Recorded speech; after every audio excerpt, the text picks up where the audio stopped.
Now we come to the, I'd like to say almost to the traditional end of the first day of the Meta Forum, which is the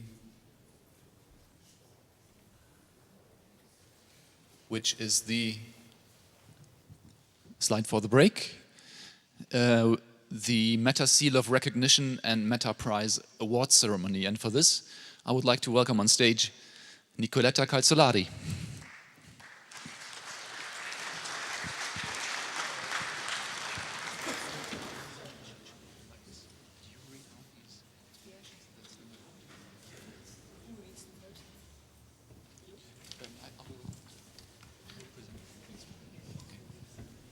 I'm only the assistant to Georg here.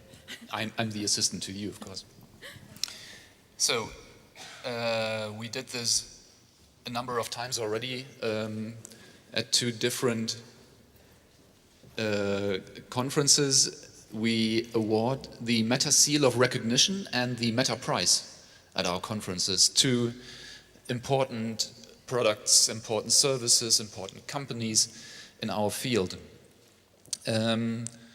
First up is the Meta Seal of Recognition, which is awarded by the Meta Technology Council. That's a group of around 30 people from research, from industry in our field. We're awarding the seal this time for the third time already.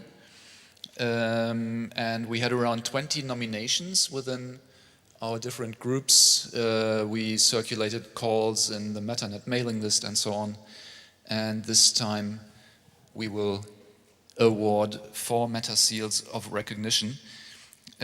Briefly going back, traveling back in time, the very first time we awarded this seal, we awarded 10 of them because there were so many great products and so many good things on the market that really needed to get the Meta Seal of Recognition. You can see them on the slide here.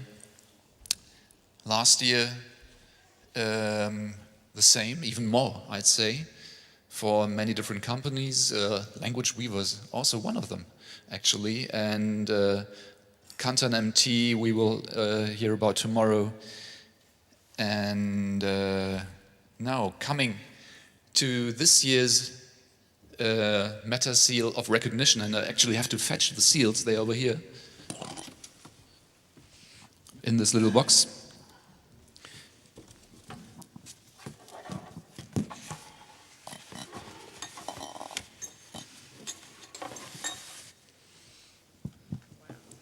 And the very first one is awarded to the company Cereproc, and I would like to welcome on stage Paul Welham, who will give us a brief presentation about the company. And Nicoletta will explain why the committee selected Cereproc.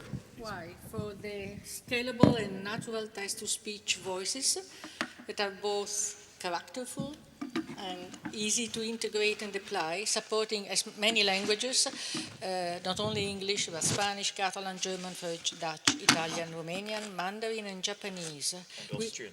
And Austrian is not here. And Scottish. Yeah, of course. Okay. So, Paul, Congratulations.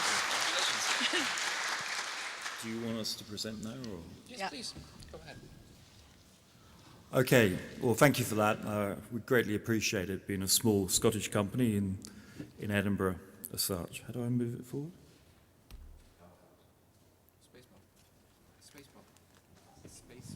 Spacebar, sorry. Okay, so sorry, technology always beats me. Founded in 2006, our HQ is in Scotland, in Edinburgh. We have a very close relationship with Edinburgh University. We're purely focused on synthetic speech. We set the company up because we saw a gap in the market. The voices that were available from other companies were very bland, very boring, and also very expensive. So we went about creating a system that from day one has been language independent, and it retains the character and emotion of someone who we record to create a synthetic voice from. part of the principle of the company was to make it very cost effective to create new languages and to create new voices. So in the past, we've actually done voices for individuals. I don't know if you've heard of Roger Ebert, who was an American film critic who lost his lower jaw so he could no longer speak. We'd cloned his voice from commentaries he'd done on DVDs. The product works across all platforms. Try and encourage research into synthetic speech use, we give away our SDK, software development kit, to European institutions. So, right, customers. First time we've really talked about it, Intel. We've worked with LG in Korea for a number of years, Capita in the UK, EDF in France, various UK government and Scottish government departments. In certain parts of Germany, if you travel around and listen to the radio, the traffic news is read out by our voices as well. So, what comes next? We would like to work with a lot more of you people. So if anyone wants to contact me to use our software, free of charge, you know, we just want to work with people. The next innovation we're going to launch is we're going to allow people to clone their own voices in the cloud so they can use their voice on their own devices as such. And we're also launching a sort of social radio app which allows people to listen to their music on their MP3 player and get what they consider news from RSS feeds or from Facebook or from Twitter. Okay. So, if you want to try out the voices, I was going to put some in, but I decided not to because we've got a short amount of time. You can go to our website or you can call our office and choose option 3. Thank you very much. Thank you. Thank you. Please try out the voices. They are excellent. I love the Scottish synthetic voice. It's very, very Scottish. So now we have another meta seal of recognition, which will be given to Blue Griffon for being the very first mainstream HTML editor on the market to integrate language technology related technology. That's it. Thank you. Thank you. Thank you so much. Thank you.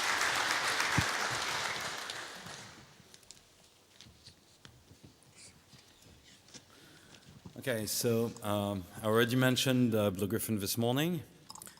The URL is still on the slide. So again, you don't see anything on the screenshot. I'm sorry.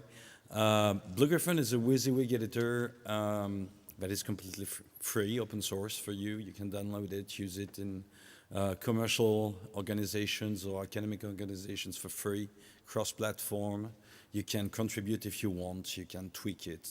There's no security issues since you can review the code. And it is extensible through sidebars, extensions, add-ons. And one of them is the ITS2 implementation of at least 3 data categories. This work was funded by DFKI through Felix under a grant from the European Commission that I thank. I will probably continue that work in the future. I don't know yet if it's going to be funded or not, but I will probably continue implementing the spec, since it's also dog fooding for us because it allows me to find discrepancies, inconsistencies in the spec, and it helps improving the specification. So Blue Griffon has a quite long history. I used to be a member of the technical team of Netscape, working on both the style engine, the CSS engine, and the editor of Netscape. So I'm one of the contributors to Netscape Composer, if you know that product, probably most of you know it. And that product died in 2003 when Netscape collapsed. So I took advantage of the open source nature of Mozilla to start NView. Back in 2005, it was released as the V10 in 2005. And in the meantime, the code base of Mozilla evolved a lot. So I had to trash everything and rebuild the editor from scratch. And it eventually gave Blue Griffon back in 2011. Something that could be interesting for you, the basis of the web is HTML, and HTML is now the foundation of much more than the web. It's spread to ebooks, web apps, televisions, cell phones, OSs, everything. So I took Blue Griffin, web editor, and turned it into an EPUB 2, EPUB 3 editor. So this is the second icon on the right. Released in 2012, and it's the only WYSIWYG EPUB editor on the market right now. So just to summarize a little bit, it's open source, it's cross-platform, it's fully standards compliant, HTML4, XHTML, HTML5, with the HTML and XML serializations, even the polyglot version of HTML5 if you wish. I am the co-chairman of the CSS working group at the World Wide Web Consortium, so the support of CSS inside Blue Griffin is excellent, otherwise my co-workers in the working group would kill me. It means CSS 2.1, CSS 3, all the new fancy stuff in CSS, transformations, animations, shadows, border images, the web fonts, even the flexible box model is implemented. If you want to do columns like in a newspaper, you can do that too with one single click. We implement also the new font features from OpenType. Everything is implemented through CSS. We have vectorial graphics through SVG, MathML if you wish to publish scientific documents, and a partial implementation of ITS2. So it's partial only because we have 3 data categories only, but it's fully compliant to the spec. So these are 2 screenshots of the editing of local categories on one hand and global ones on the other. So I'm sorry you don't see really well, but the global part is mixing external ITS rules, internal embedded ITS rules to the document, CSS, XPath, absolutely everything. We even have visual builders for CSS selectors and XPath. It's probably the most powerful editor on the market, and it's open source. Thank you. Thank you. Thank you, Daniel. Congrats.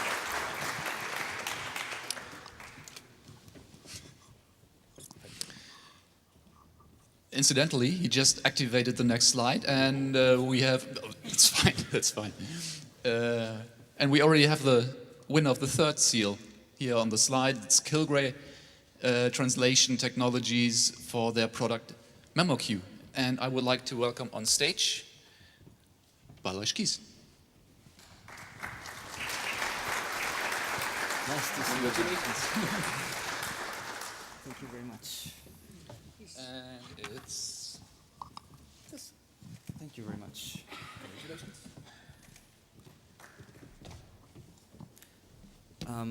Thank you very much. Thank you, Matanat. We feel honored, and I really just prepared with a thank you speech, and I was trying to guess what impact we managed to make that awarded us with this seal of recognition. So what you can see on the first slide is the most important part is perhaps my email address. So if you have any questions about what we do in the industry, in the on the professional field, just feel free to contact me. And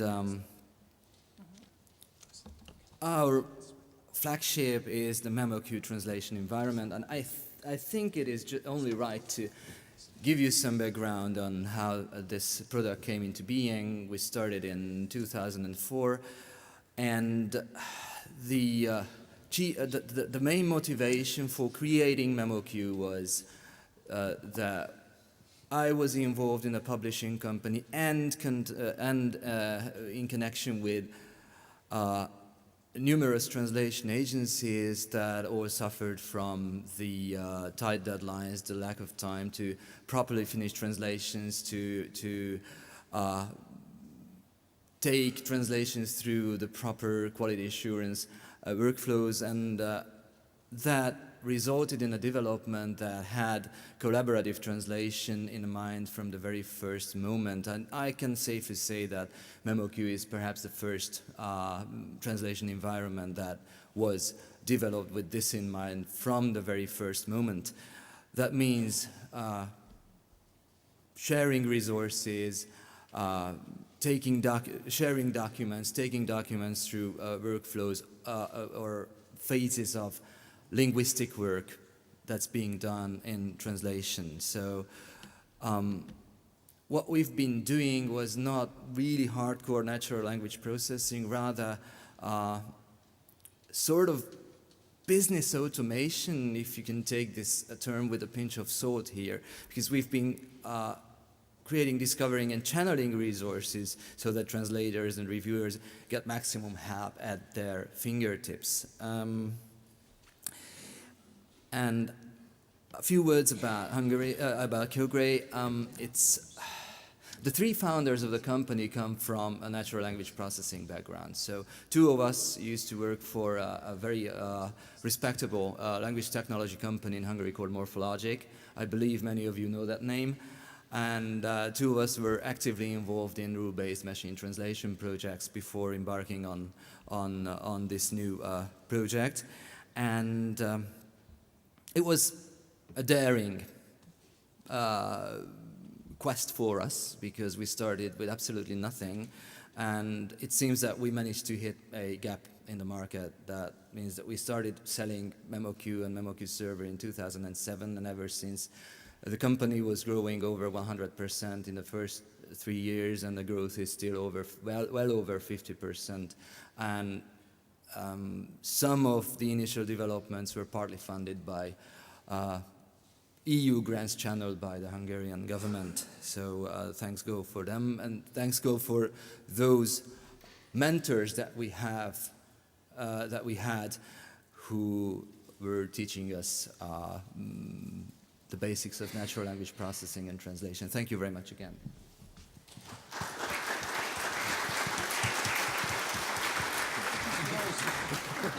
Thank you very much.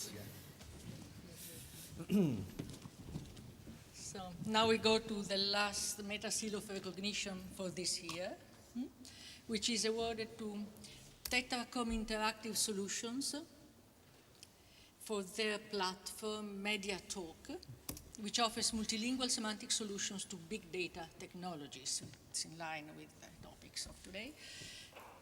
Sophisticated data analytics of multilingual content.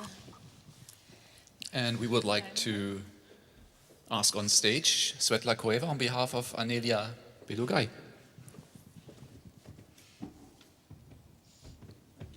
Thank you very much. Congratulations. Was yours.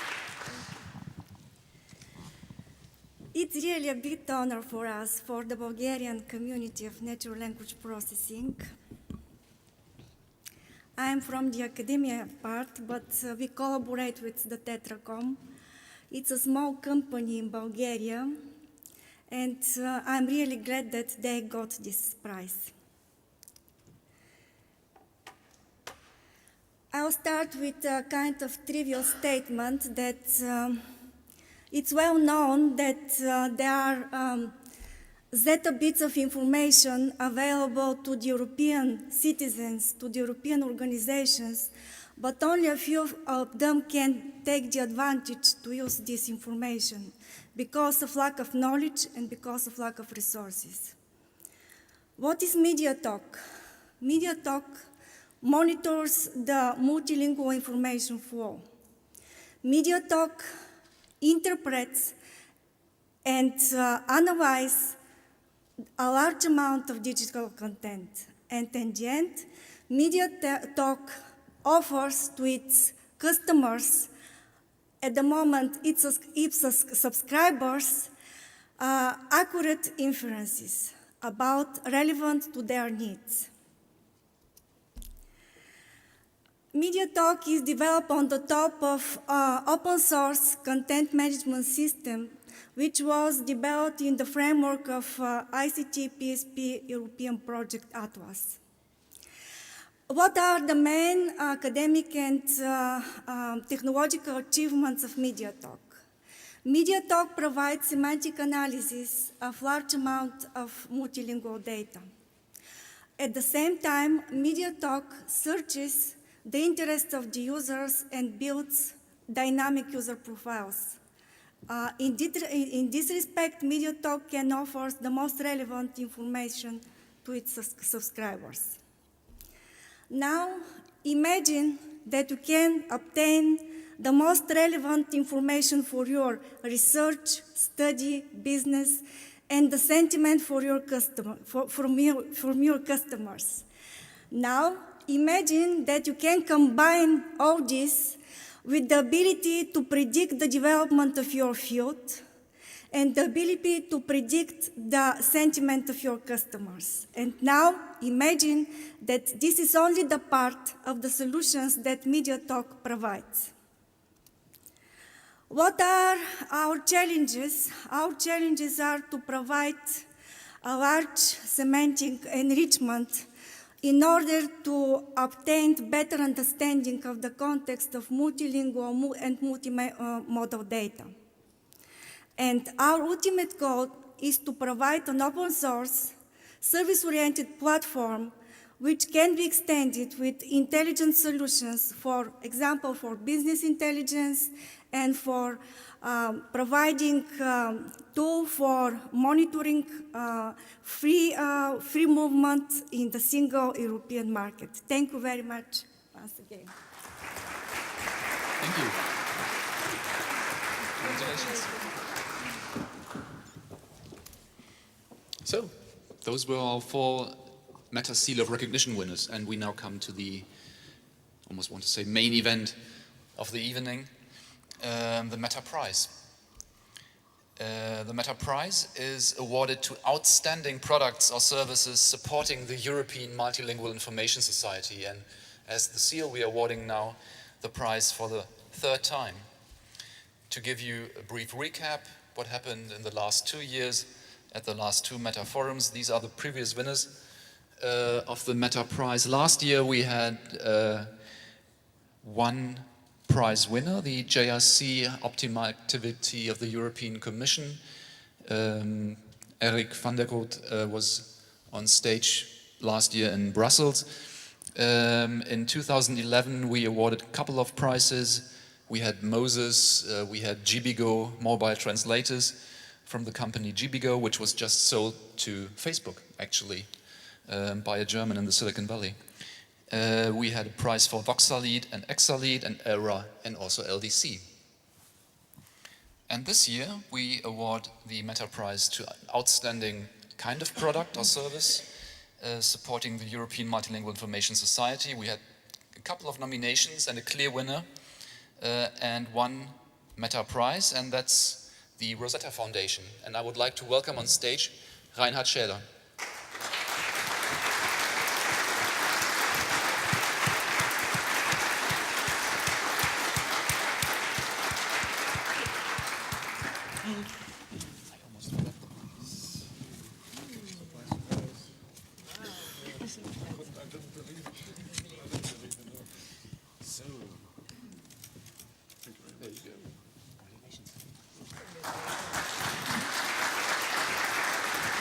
We're very happy that you can be here today, and congrats, the floor is yours.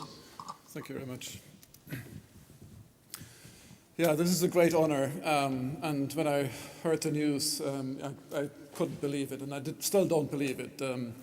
It's something that comes at a time when the Rosetta Foundation really needs this, and at a time when it has shown that the way that we challenged some established wisdoms in the industry and the language community actually do work. So this is the map of locations where people have accessed Commons, which is the translation commons. It's a site, a framework that we have set up to work with people that have decided to contribute to tearing down this wall. And it's a pity that our friends from the ministry aren't here anymore, who this morning talked about the language barrier, and I know that many people talk about the language barrier. And really, when you think about it, do you really want to call languages a barrier? You know, because I like my language. I live in, and have been living in Ireland for a long time, but I really like German. Not only do I like German, but I like people in Dortmund, where I'm from, to talk German, because this is who I am. So these are the people that understand me. This is where I can express myself, and that language to me is not a barrier. So the idea of talking, of making a connection between a barrier, which is something quite negative in the language, I don't think that it works.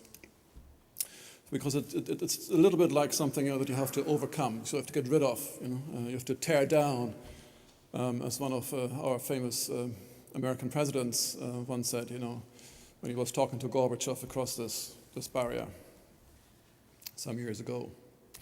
So our news is that there isn't a language barrier really, but what there is a barrier to access of language services. And that's the barrier that you want to tear down. That's the gate that we want to open. Well, we all know that there's a big language industry, and we've been talking about it all day. It's a language industry that is worth, more or less $30 billion US.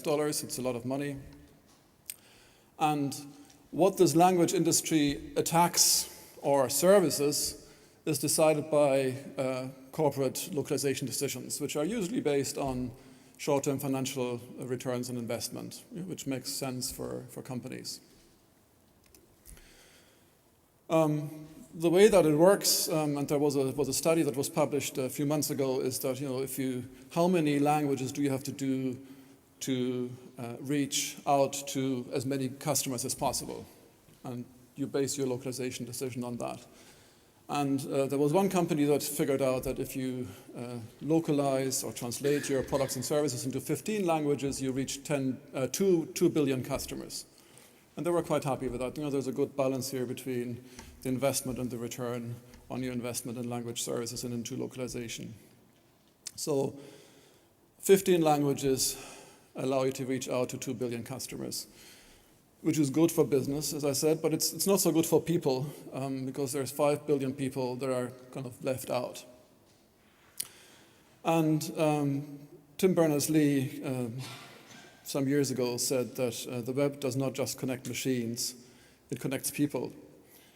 So it does not just connect machines, it does not just connect businesses, it connects people, and connects, it should not just connect the 2 billion customers, but it should connect, the remainder of the people on this planet. And this is what we set out to find solutions to this problem. So, how to reach out? And as it happens, we are, of course, not the first ones to do this. This has, content is not produced anymore by corporations. Translations are not being done anymore just by language service providers and by the language industry. They're done by people who, content is being created by people who want this content, who need this content, who want to share that content. Translations are being done by people who want to share their knowledge and their information with other people and who want access to specific information and knowledge. The localization decisions or the translation decisions are not taken anymore just by corporations targeting markets. To back that up, if it needs backup, is a quote by Gary Hamel, who is ranked by the Wall Street Journal as one of the world's most influential business thinkers, who said that the elites or managers in companies no longer control the conversation, not in English and not in German and not in other languages of the world. Now the thing is that we sometimes think, because of the localization translation industry, a lot of us have a short memory. I used to work in Lotus Development, is a company that doesn't exist anymore. Some of you might be familiar with it. They sent out business people and development managers to the Middle East and found Arabic Lotus 123, and they were wondering, where does that come from? And what happened was that the the distributors in the Middle East had decided, well, how much does it cost to distribute this product? How many discs does it take, and how many pages of manuals do we have to photocopy? And they went out and localized Lotus 123 spreadsheet, not just into the Arabic language, but they made it to work right to left and left to right. What that meant to Lotus and what crowdsourcing or community translation means to people is that Skyfall, I don't know whether you've seen that movie, but it's completely out of control. Things just go berserk. There's no, where's the scope? How much do we do here? Who decides that? Where's the budget for it? What about the quality? If everybody all of a sudden starts to do things, what's going to happen with this? And is it usable? And can we sell it? Well, the answer to that question is that control is really an illusion. And we know that from another famous American president who believed that he could control the scope and the budget and the schedule, not to talk about the quality of some of his undertakings. So the other bit of news here is that enterprises need control, or at least they think that they do need control. Communities thrive without control. If you try to control communities, very often they just walk away from you. So what we are talking about is millions of volunteers delivering any type of digital content across thousands of languages. And there are millions of volunteers out there.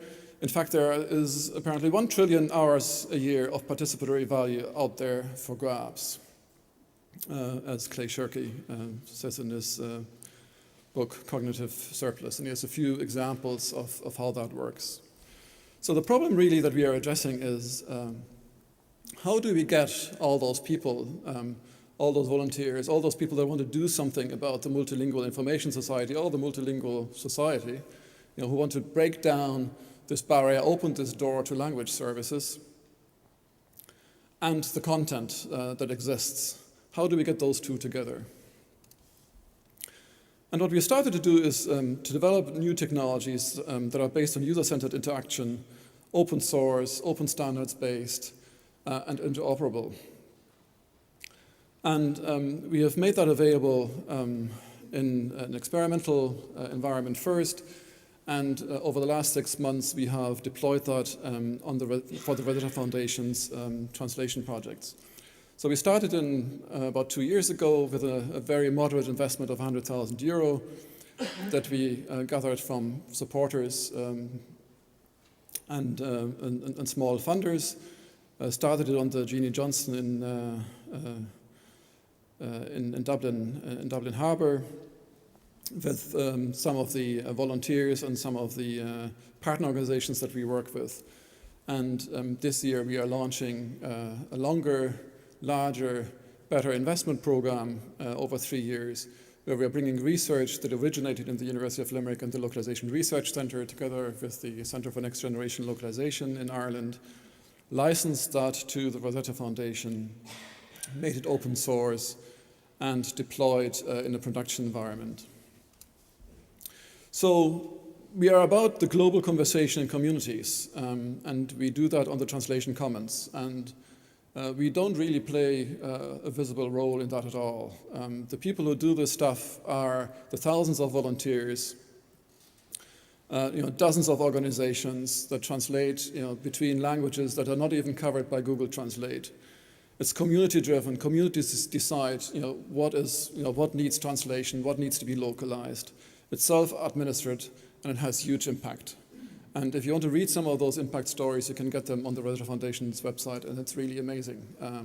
There are no patents. We have not filed one patent. We have not sold one license.